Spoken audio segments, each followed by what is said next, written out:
नमस्कार, मैं शरद दुबे बोल रहा हूं और आप देख रहे हैं CNBC आवाज़ में लाइव मार्केट्स का ओवरऑल अपडेट। और आज जो है मुनाफे का मंगलवार था और आपके जो निफ्टी जो है 2 दिन के लूजिंग स्ट्रीट के बाद निफ्टी ने तकरीबन 1.7% गेन दिखाई है और आपके सेंसेक्स में 800 पॉइंट से ज़्यादा उछाल देखने को मिला और निफ्टी बैंक में तकरीबन 600 पॉइंट की उछाल देखने मिली।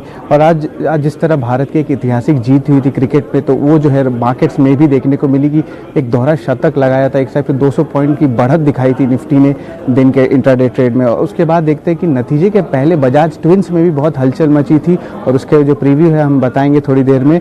और उसके अलावा देखते हैं कि जो एडवांस डिक्लाइन रेशियो है तकरीबन 4:1 रेशियो पे बुल्स के पलड़े पे भारी पड़ी थी। और जो सेक्टोरल गेनर्स है उस पर मैं ज़रूर बात करूंगा। तो आपके रियल्टी सेक्टर हुए, ऑटो सेक्टर हुए, सीमेंट के चुनिंदा स्टॉक्स हुए और आपके जो हाउसिंग फाइनेंस के कंपनीज है, जो पूरे रियल एस्टेट के एंसिलरी जो सेक्टर्स है उनमें भी बढ़त देखने को मिली है। अब सब IPO की बात करें तो IRFC की दूसरी दिन थी ये सब्सक्रिप्शंस की। और जो सबसे रिसेंट हमारी जो अपडेट आई है हमारी टीम से, वो तकरीबन पूरी सब्सक्रिप्शन जो है हो चुकी है, 1.0 टाइम से सब्सक्राइब हो चुकी है। और जो रिटेल पोर्शन है वो तकरीबन 2 गुना हुई है। उसके अलावा आज शाम को L&T इन्फोटेक और आपके ICICI लोम्बार्ड का इंश्योरेंस का रिजल्ट्स आने वाली है, तो उसको भी हम लोग टिप्पणी करेंगे। और आज एक चीज़ और मैं बताना चाहूँगा कि 2-3 मेजर शेयर होल्डिंग चेंजेस हुए हैं। जो क्वार्टरली का जो शेयर होल्डिंग पैटर्न्स दिखाया जाता है उस पर हम लोग फोकस करेंगे। तो सबसे पहले हम लोग देखते हैं कि JK टायर में सचिन बंसल का नाम आया है, जो 1.34% स्टेक दिखाया गया है। सचिन बंसल एक्स फ्लिपकार्ट के को फाउंडर थे। और उसके अलावा जो टाटा केमिकल्स का प्रमोटर शेयर होल्डिंग का है उसमें देखा गया कि जो उसके टाटा सन्स जो होल्डिंग कंपनी है टाटा ग्रुप की, उन्होंने अपना स्टेक बढ़ा दिया है 29.39% से 31.9% तक, तकरीबन 2% का ग्रोथ देखने को मिला है। पॉलीकैब में भी दो फॉरेन फंड्स हैं, उनमें एंट्री हुई है और IRFC ने एग्जिट मारा है तकरीबन 4% स्टेक सेल करके। अब आते हैं तीसरी तिमाही रिजल्ट्स पे, जो सबसे इंपॉर्टेंट डिस्कशन है आज का। तो उसमें देखते हैं कि CEAT ने थोड़ी देर 20 मिनट पहले एक शानदार रिजल्ट्स लाए थे। तो उसमें CEAT में आप याद रखिएगा, उसमें रिप्लेसमेंट का जो थीम होता है, टायर्स का रिप्लेसमेंट होना जो कोविड से निकल के आ रहे, तो वो जो है इस क्वार्टर पे दिखने को मिल रहा है नंबर्स पे। नेट प्रॉफिट में भी बढ़त 2 गुना हुई है और आपकी जो रेवेन्यू है तकरीबन 26% बढ़ी है। उसके अलावा जो है CSB बैंक का अर्निंग्स के बारे में बात करेंगे, जिसमें अच्छे एसेट क्वालिटी के नंबर्स आए थे और स्टॉक ने डिसेंट परफॉर्मेंस दिया था। बैंक ऑफ महाराष्ट्र जो था, तो ये छोटे बैंक्स होते हैं तो इनके एसेट क्लीनअप हुए हैं, तो इनमें क्या है कि पैसे देने की क्षमता बढ़ी है, तो इसमें भी नेट प्रॉफिट उन्होंने 14% दिखाया है। और जो नेट इंटरेस्ट इनकम है उसमें भी तकरीबन 200 करोड़ की ग्रोथ देखने को मिली है। एलेम्बिक फार्मा की बात करेंगे तो एलेम्बिक फार्मा में मिक्स्ड सेट ऑफ नंबर्स देखने को मिले हैं।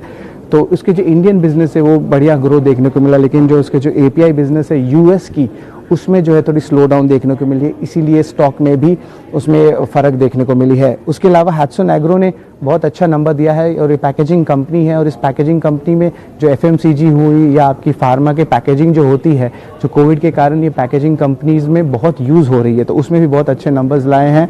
तो अब तकरीबन मार्जिन्स में भी एक्सपेंशन हुई है, कॉस्ट एफिशिएंसी से तकरीबन 15% की, और जो रेवेन्यू की ग्रोथ है तकरीबन 4% की, और नेट प्रॉफिट में ऑलमोस्ट 2 गुना प्रॉफिट आया है अराउंड 68 करोड़ रुपीज़ के लिए। DCM श्रीराम के बारे में बात करेंगे, वो भी एक अच्छे सेट ऑफ नंबर्स लाए थे, जिसमें आपके जो नेट प्रॉफिट में तकरीबन 50% की ग्रोथ हुई है और आपके जो रेवेन्यू है उसमें तकरीबन 1.5% की ग्रोथ हुई है 2200 करोड़ तक। बोर्ड ने एक और मंजूरी दी है, 1000 करोड़ का इन्वेस्टमेंट करेंगे अब उसके कमर्शियल यूनिट पे जो उसके गुजरात के स्टेट में है। टाटा मेटालिक्स के भी अच्छे नंबर्स आए थे, जिसमें आपके जो रेवेन्यू की ग्रोथ तकरीबन 1.5% हुई है और नेट प्रॉफिट में 64% ग्रोथ हुआ है। बट स्टॉक जो है ज़्यादा रिएक्ट आज नहीं कर पाया।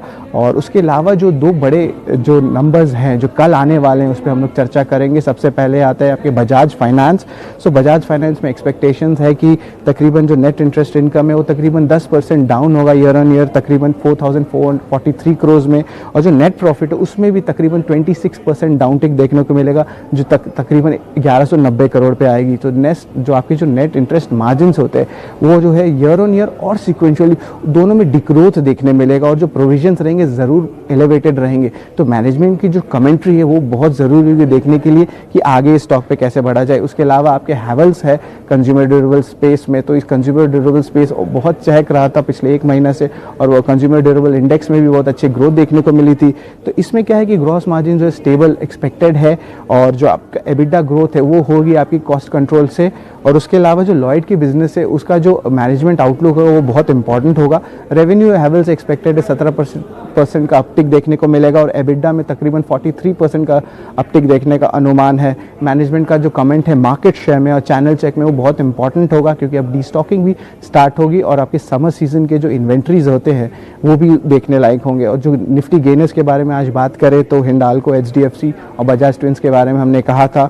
और मिड कैप गेनर्स में आपके LTTS थे, इंडिया फर्स्ट बैंक थे और जो हाउसिंग फाइनेंस कंपनीज के बारे में हमने कहा था, और अपोलो टायर्स भी थे। और एक चीज़ और याद रखिए कि रियल्टी गेनर्स में आपके इंडिया बुल्स रियल एस्टेट थे, जो अपने तीसरी तिमाही रिजल्ट्स के अपडेट दिए थे, तो उस पर भी बहुत अच्छा स्टॉक का परफॉर्मेंस देखने को मिला। शोभा ओबरॉय रियल्टी ने भी 4 से 6% का ग्रोथ देखने मिला। और DLF जो था, जो अपने 6 ईयर हाई को आज टच किया। और जो रिजल्ट गेनर्स है जो हम लोग डिस्कस कर चुके हैं। धन्यवाद।